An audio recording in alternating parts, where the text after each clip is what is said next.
हरि ओम।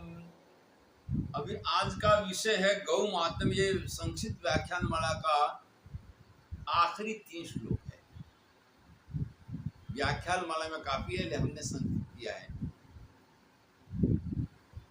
यहाँ कहते हैं श्लोक नंबर 734 और सीरियल नंबर 2993। कीर्तनम श्रवणम दानम दर्शनांचापि पार्थिवा गावं प्रशस्यते वीर सर्वपापहरं शिवम्। कीर्तनम श्रवणम दानम दर्शनांचापि पार्थिव ग्रावं प्रशस्यते वीर सर्वपापहरं शिवम्। वो इस शब्द का श्रवण, कीर्तनम श्रवणम दानम, गौ इस शब्द का श्रवण ही एक बहुत बड़ा पुण्यदायक है। इसके बाद में कहते हैं कि इसका कीर्तन गौ माता की वहां पर स्मरण और कीर्तन, और बहुत महान ऐसे महान पुरुष थे जिन्होंने गाय की पूजा किया। एक गुजरात के अंदर डोंगरे जी महाराज थे, जिनकी निष्ठा के विवाह के बाद भी, जिनकी निष्ठा की बराबरी करना सन्यासियों के लिए भी संभव नहीं है। जैसे पहले वाचस्पति मिश्र हो गए थे, वैसे वही थे। विवाह के बाद उन्होंने अखंड ब्रह्मचर्य का पालन किया, और इस पालन के अंदर उन्होंने श्रृंगार की बात तक नहीं हुआ। मन, वाणी और शरीर से जिन्हें पालन किया। दूसरी बात, संत और ब्राह्मणों की पूजा किया, पर कभी उन्होंने अपनी पूजा नहीं करवाया। तीसरी बात ये भी है कि जब भी बात करते थे तो दृष्टि मिला के नहीं करते थे, दृष्टि नीति रख के बात करते थे। और भागवत के वक्ता थे, पर कहाँ जिन्होंने एक दक्षिणा नहीं लिया है। भगवान का गुणानुवाद है।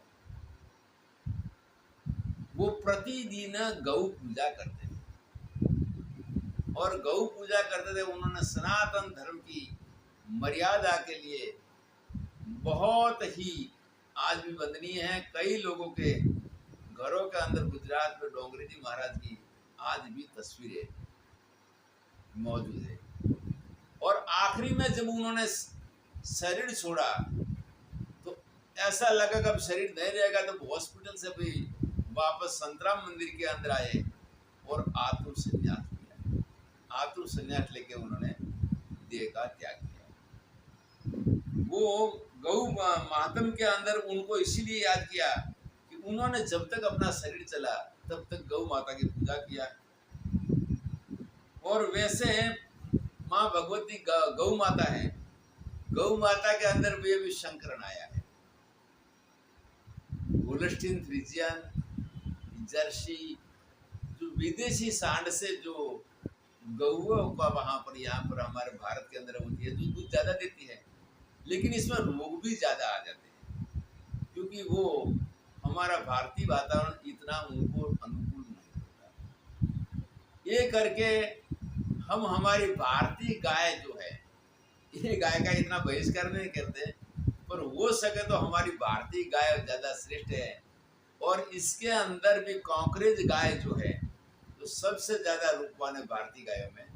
और वो कॉकरेज गाय भारत से चली गई ब्राजील बहुत समय पहले, और ब्राजील में बहुत दूध देने लगी। और इसमें भी कृत्रिम बीजदान की माध्यम से अभी जो कॉकरेज, इस गायों से बच्चे होते हैं, बच्चियां होती है, इसमें 1000 या 2000 गायों में एकाध बछड़ा निकलेगा, वरना बच्ची निकलेगी।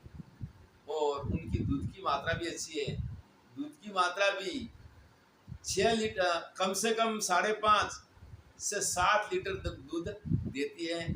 और धीरे धीरे अभी उनकी वंश के अंदर ये दूध बढ़ता रहेगा। ये करके यहाँ गौ माता के बहुत महत्व बताए हैं। आगे कहते हैं महाभारत अनुशासन पर्व में श्लोक नंबर 735 सीरियल नंबर 2996, गाव स्वर्गस्य सोपानं गाव स्वर्गेऽपि पूजिता गाव कामदुहो देव्यो नान्यत् किंचित परम स्मृतम। गाय है वो स्वर्ग का सोपान है, स्वर्ग जाने की सीढ़ी है। गाव स्वर्गे भी पूजिता, और स्वर्ग के अंदर भी गाय की पूजा होती है।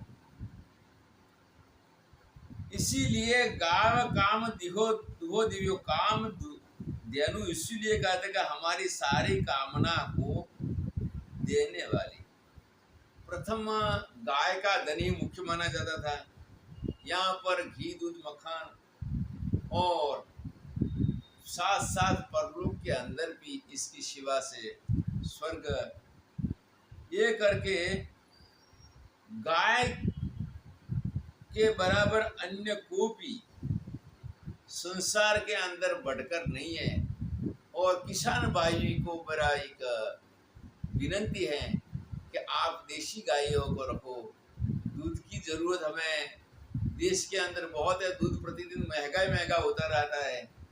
हो सके इतनी देशी गायों रखोगे और इसका दूध की बिक्री करोगे तो आपकी आजीविका चलेगी, पर साथ स्वर्ग के अंदर भी आपको अच्छा सुख मिलेगा। अभी अंतिम श्लोक है 736, वो भी महाभारत अनुशासन पर्व का है, सीरियल नंबर 2998। गोविस्तुल्यं न पश्यामि धनं किंचिदिहाच्युतम् इत्येतद्रो कुसुमे प्रोक्तं महात्मं भरतर्षभ। गोवितुल्यं न पश्यामि धनं किंचिदिहाच्युतम् इत्येतद्रोक्षुते प्रोक्तं महात्यम भरतर्षभ। गाय के समान अविनाशी धन संसार में कोई नहीं।